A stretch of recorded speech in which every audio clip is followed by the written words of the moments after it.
Morning, everybody. Today's episode of State of the Industry is going to focus on hardware.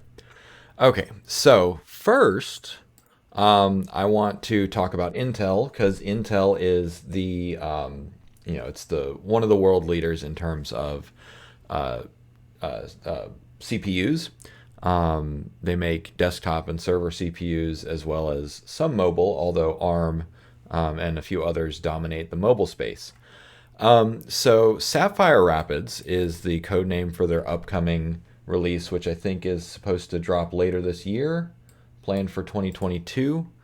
And so one thing that I saw, someone shared this on the Discord, is that they're going to start supporting AMX extensions. So what is that? AMX is Advanced Matrix Extensions, which basically gives it a little bit more native support for artificial intelligence applications. So this is a step up from AVX, which is advanced vector extension. So it basically turns it from one-dimensional matrices to n-dimensional matrices or two-dimensional matrices, which is the bedrock of AI today because all deep neural networks use tensor math or matrix math. Okay, so just wanted to give a shout out to that, to Sapphire Rapids, which means so the other thing is Alder Lake, which is the desktop version, is not going to have AMX support, or at least rumored not to. You see over here on the extensions, AMX is missing. It does still have AVX though. So if we go back to Sapphire Rapids, you see it's got AVX up to 512, which is even bigger than what they have on the desktop. So basically what I predict that we're going to be seeing is that conventional hardware, Intel chips, AMD chips, are going to start supporting more and more AI related math, so that you may or may not need a separate GPU or TPU. So right now, if you want to do AI locally, you need special hardware to accelerate it. You can run it on a normal CPU, but it's going to be sometimes 100 times slower. Okay, so with that being said, I wanted to also introduce the concept of INT8. So basically, what this does is most weights are represented as floating point 32 or floating point 16-bit values, which means that they are represented by 2 or 4 bytes total, in order to represent each individual parameter. But what we found is that you can reduce that down to 1 byte, which is 8-bit, and you actually get it's much, much smaller, so it takes less memory, less storage, and the processing is faster. And what happens is when you distill or change or quantize a neural network down to 8-bit, the performance is much better, but you don't actually lose the performance of it. And so there's a few papers out here. This one came out August 15th, so almost a month ago. Here is a Hugging Face article about it, and I'll have all this in the comments. So a gentle introduction to 8-bit matrix multiplication for transformers at scale using Hugging Face transformers, accelerate, and bits and bytes. So yeah, so basically I'm showing you the AMX because just showing you that matrix math is getting built into CPUs, and in the meantime, we're figuring out more efficiencies in the transformer space. So the hardware is ramping up, but then also we're optimizing the neural networks. And so what I hope to see before too long is that large language models will be able to run on conventional commodity hardware. That'll be ideal. Okay, so that's kind of the two opening things that I wanted to show you. So Sapphire Rapids will have AMX support, which will make it faster to run matrices, and then 8-bit matrices or 8-bit parameters are also on the rise. Okay, so I mentioned quantization. So what is that? So quantization takes a smooth curve and turns it into a stepped curve. So this is probably the best example. So you take a floating point 32 value and turn it into an 8-bit value. So it's actually simpler.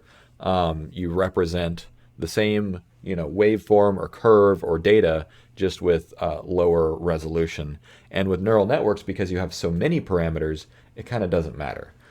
So there you have it. You can represent it very simply. So taking that one step further, you can also do analog neural networks. So I remember many years ago when the MEM resistor was announced. I'm trying to find it. Analog computing. Okay. So this is the idea of a MEM resistor, or a tunable resistor. So basically a parameter is just, it affects the way information flows through a matrix. So what you can do is you can do this at the hardware level, where you've got a matrix and then you got a bunch of resistors, and the resistors change the current flowing through the circuit. But if you can modify those resistors, which is a MEM resistor or a tunable resistor, you basically bring compute and memory together. So this is the compute in memory processing element. Basically, you embed a deep neural network, or at least maybe this is just one layer. I'm not sure the full architecture of this yet, but Mythic AI is a company, and so they're producing these chips that have hardware level neural networks, and they take a lot less power. Let's see, I think this is the layers. Yeah, here you go, layers. So basically, you plot out all the layers that you need on hardware, and it feeds them one into the next. So there you go. That is an example of a hardware level neural network. I was trying to find an article that someone had posted, I think on the OpenAI community. It was months ago, but where a scientist or a team of researchers actually created a neural network that used, I think it was just ambient heat, or vibrations of different materials. And so like you could have neural networks that did processing just with the ambient heat passing through like aluminum and glass. I could be remembering that wrong. But basically the idea is that all materials do some sort of information processing by virtue of they transmit heat and sound, and some transmit light. And so the idea is that because the energy passing through those materials changes in a predictable way, you can actually use those materials to do computation. The examples that they had were just very basic lab levels. They were not particularly dense or sophisticated, so it'll be a while before those are commercially available, because I first remember seeing MEM resistors many years ago, probably 10 years ago. So the cycle to go from theoretical, demonstrated in the lab, to commercial application, 5 to 10 years, sometimes longer. OLEDs were in the lab for decades. I remember a friend of mine, his dad told me about OLEDs in the 90s. And then we only just started having OLED phones and stuff come out within the last few years. So that's like a 20 plus year development cycle. So sometimes you have an idea and you prove that it works, but it takes a while to commercialize it. So powerless, like zero power or almost zero power neural networks are coming, but they will be they probably won't be programmable, because it'll be elements based on like the material, unless they're tunable. It could be that you get similar things to MEM resistors. Who knows? Or maybe these other processes will make the MEM resistors more efficient. Who knows? But what this does is it allows you to embed a deep neural network on a chip, and it uses very little power, and theoretically it could use only ambient heat energy to do the processing. And when you get that level, you could actually end up, this might be the path towards having AI that is more efficient than human brains. Because right now, the human brain operates at, hypothetically, exascale, right? But the first exascale computer that we have requires 21 megawatts of power, and the human brain only requires 20 watts of power. So the human brain is 1,000,000 times more efficient than an equally powered supercomputer.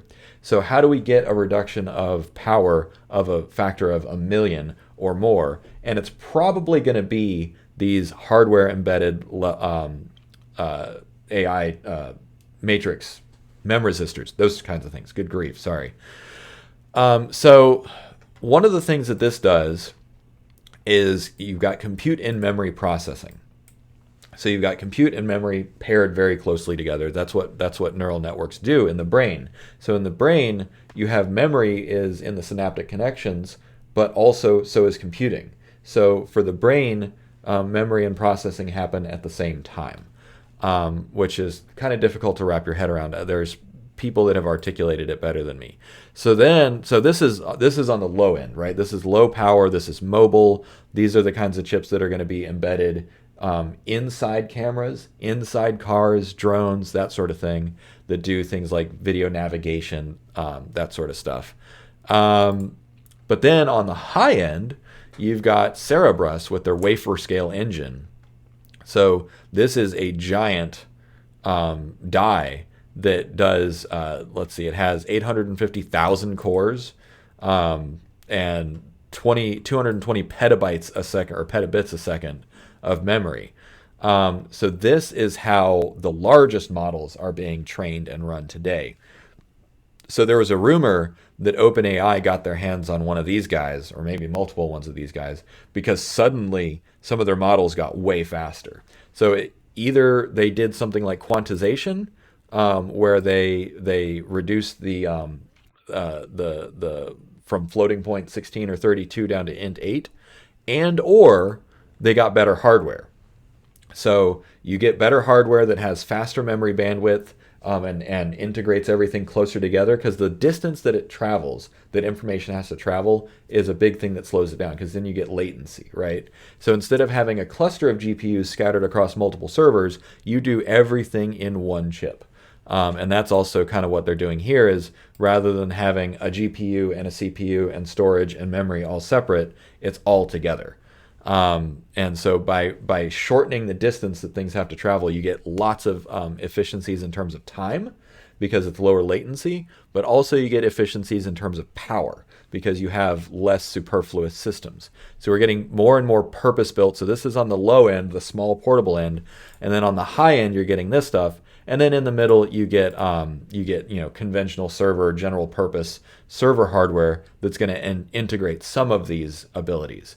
Okay, so I think that's it for the day. I just wanted to bring you up to speed with kind of what's happening out in AI land at the hardware level, but then also kind of how that hardware is meeting the software and how that software is meeting the hardware.